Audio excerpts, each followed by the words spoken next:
Step 2, to speak more honestly with the Australian people so that there's a social licence in defence policy. A failure of defence advocacy to the Australian public has consequences. It puts our greatest endeavours, like the Quad security dialogue and AUKUS, at risk. Shingo Yamagami, recently Japan's ambassador to Australia, wrote an open letter this week saying that since he left the country he had come to love, he has rarely heard the Foreign Minister even mention the word Quad when she speaks publicly.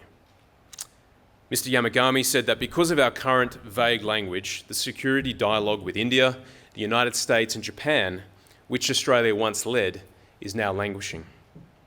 The Defence Minister needs to speak openly too about AUKUS. We need to talk about the money required to fund AUKUS, the new basing requirements for the submarines in Perth, and the housing that needs to be built for US and UK families posted to Australia in support of AUKUS. We need to talk about nuclear reactors, their operation, maintenance and disposal. Instead, we see the government refusing to discuss nuclear power at the very time they need to be open about it. Once Labor assented to nuclear submarines, they depth charged their own opposition to a civil nuclear industry.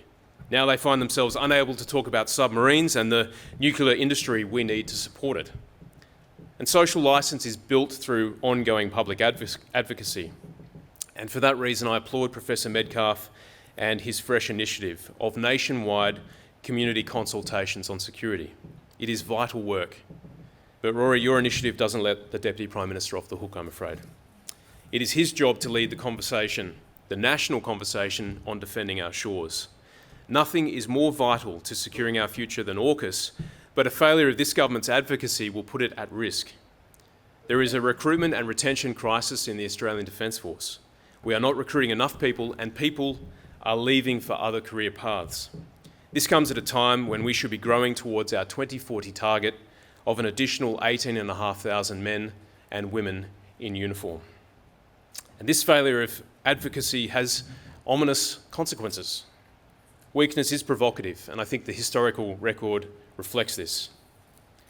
We don't want a future Prime Minister ever repeating John Curtin's words of 1942, where he said this, and I quote, "We, the Allied nations, were unready. We have all made mistakes. We have all been too slow. We have all shown weakness, all the Allied nations.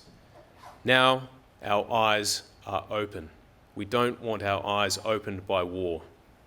And right now, the Albanese government is weak at articulating the threats that we face, weak at communicating our strategy to defeat those threats, weak at advocating for resources and capability that we need in the years ahead.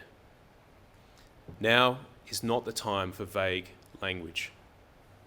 Vague language means vague goals. How can we defeat our national threats if no one is clear about what the threat is? And we must, therefore, shake ourselves from this apathy. As we provide national security leadership, we must speak plainly about the threats. We must avoid pure wind. We must speak more honestly with the Australian people so defence has the social licence it needs to build its capability.